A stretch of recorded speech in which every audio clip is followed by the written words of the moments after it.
азамат мен отанымның бақытты ұланымын челленджіне қатысуға шақырады. Туған жердің төсінде ұлан асыр, ат шаптырған жамба атып той боп жатыр.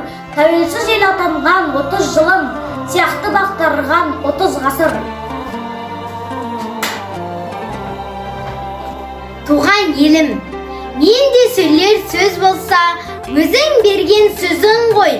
Менде көрер көз болса, өзің берген көзің ғой. Шаттық құшқан жүруде, күйдер деген өзің ғой.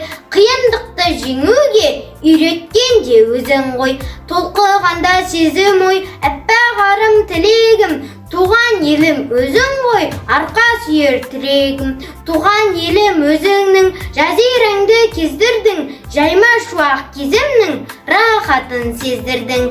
Туған елім гүлелім, қасиетіңді білемін, өзіңе деп жүремін, лүпіл деген жүрегім.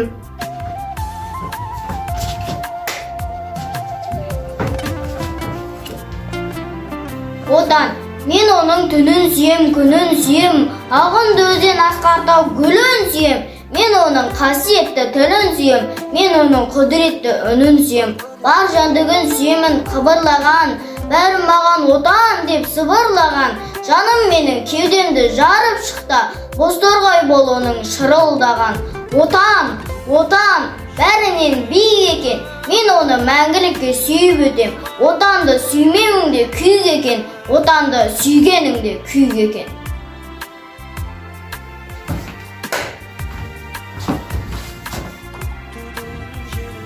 Родина. А родину никто не выбирает. Никто не выбирает матерей. И мудрый только это понимает. Другой не будет родину милей. Предать ты ее не сможешь, если любишь. Как сын, что нежно любит свою мать. И где ты не был, но не позабудешь, не сможешь родиной другую ты назвать.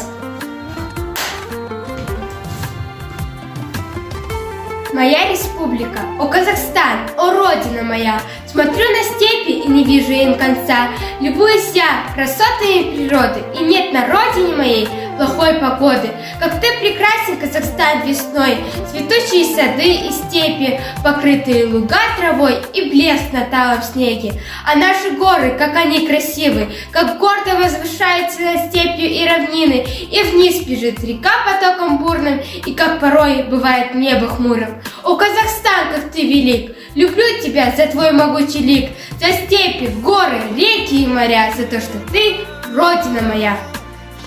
Родина моя Казахстан, Родина моя Казахстан, там лазурное небо и снежные горы, бескрайних полей золотые просторы, закаты как сказки и звездные ночи, рассвет ясны, как красавицы очи, там вольные ветры и быстрые реки, яркое солнце, широкие степи, манящие тайны, святые озера и лос виноградных, витые узоры. Вы спросите, где это? Я вам отвечу кратко, но убедительной речью.